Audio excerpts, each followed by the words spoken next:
My name is Caroline Boyd, and I chose to do my presentation on sex trafficking in Nicaragua as this is becoming more and more common in this country. Sex trafficking is a form of modern-day slavery in which individuals are required to perform commercial sex. It is done through force, fraud, and threats. We will also be talking in this presentation about human trafficking. Sex trafficking is basically just a form of human trafficking. It includes illegally transporting someone from one area to another, and it's usually from country to country. It entails of forced labor, doing people's dirty work, and sexual exploitation.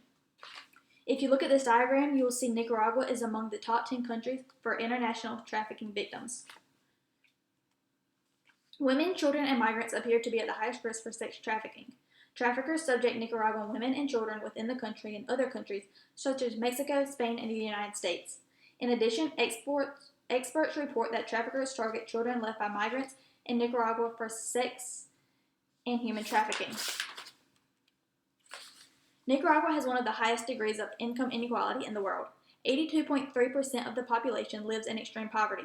This leads to sex trafficking as people are searching for new opportunities or they simply don't know any better. Pull factors such as social media are used to entice people as well. They are often promised jobs in hotels and factories with better salaries. Once they move to the new country, they are at the whims of immigration officials because they dropped everything that they had in their old lifestyle.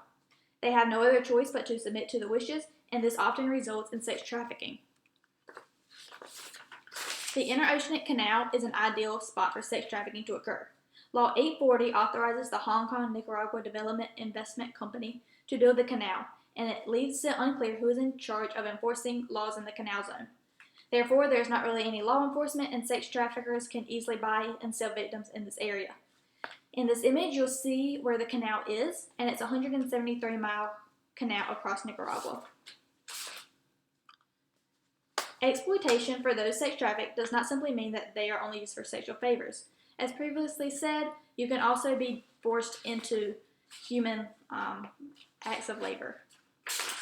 Nicaraguan adults and children are subjected to trafficking in agriculture, construction, mining, the informal sector, and domestic service within this country and other countries. They may be required to produce and sell illegal drugs for their owner, and children and those with disabilities are required to beg near tourist centers for money, and then they have to give this money to their trafficker. A victim's destination varies and is rarely permanent. It is really hard to say where a victim will end up, as there are several common countries that trade people. However, based on my research, Nicaraguan women and children are subjected to sex and human trafficking in the two Caribbean autonomous regions, where there is a lack of strong law enforcement institutions. Nicaraguans who migrate to other Central American countries in Europe are reportedly vulnerable to and have been victims of sex and human trafficking. Nicaragua is a destination for child sex tourists from the United States, Canada, and Western Europe. Traffickers subject some male migrants from Central American countries transiting Nicaragua en route to Costa Rica and Panama in search of employment to labor trafficking in these destination countries. This is an image of the common areas that trade and sell people. It doesn't show everywhere that I just explained, but it does show you how one area relies on another to supply and buy those being sex trafficked, and shows how they all kind of work together. Nicaragua is a country of origin and transit country.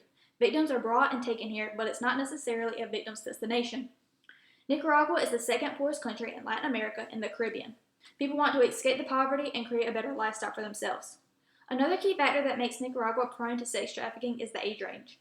64.3% of the population is under age 30, which is ideal for sex trafficking. You also have the population of teenagers, which composes a large percent of the population.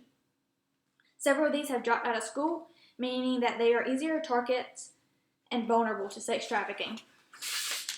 There are many traffic routes and over 300 blind spots where people can illegally cross the border.